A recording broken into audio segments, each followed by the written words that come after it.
Matthew Parris. I've got to tell you, Adam, as a fellow Conservative, that nobody in the party is saying that you have no right to an opinion, and no one's saying you have no right to put forward a proposal. They're saying that your proposal is stark raving bonkers. What, to give the people a say?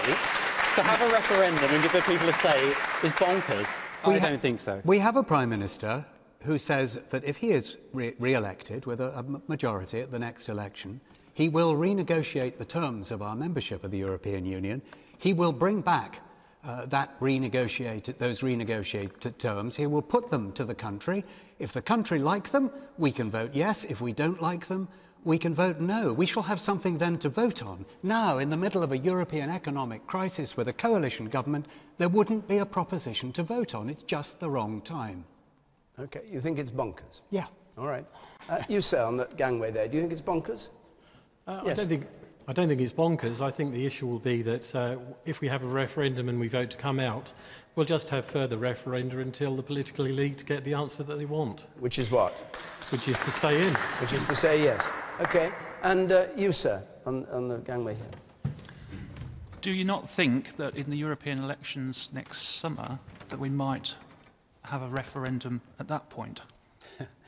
I did think about that idea, but I think one has to be practical, and I think you need at least 12 months when something is passing through Parliament to actually say that there will be a referendum. And when it comes to the Scottish referendum, I've taken that fully into account. One can have a referendum on Scotland. Do Scotland want to be part of the United Kingdom? We have an answer to that, and then several weeks later, we have a referendum on membership of the European Union. Okay, one moment, just one moment. This is really important. Is that, look, we've got a coalition government, okay, and we're settling our constitutional issues. We've had a vote, we had a referendum on AV, alternative voting. We've settled that the Lords are not going to be elected. We're having a referendum on the United Kingdom in terms of Scotland. Why on earth are we not sorting out the elephant in the room, which is our relationship with the European Union? I think it would be good for Britain. Sarah Churchwell. Well, Adam and I were reminiscing in the green room. The very first time, and in fact it's only the second time that we've met, but the first time that we met was on another panel program debating the European referendum, and it was, I think, 10 years ago. Yeah. And that debate doesn't seem to have moved on very much in that decade.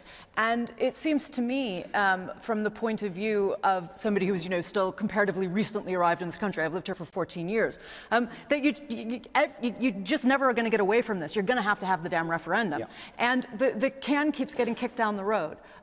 However, I do take the point that a coalition government in the middle of an economic crisis is probably not the best time to do it. That said, it does seem like there's always an excuse. It's never a good time to have it. The thing that troubles me is that it seems to have become a shorthand for a foregone conclusion, which is that the vote will be to leave Europe. And I sincerely hope that that isn't the case. I think it's incredibly important that Britain remains part of the European Union, but you've got to sort this out. You can't keep going back and forth about what it is. You've just got to take the vote, and hopefully Britain will come to its senses and vote to stay in the European Union, and then you can, case closed, move on. Yes,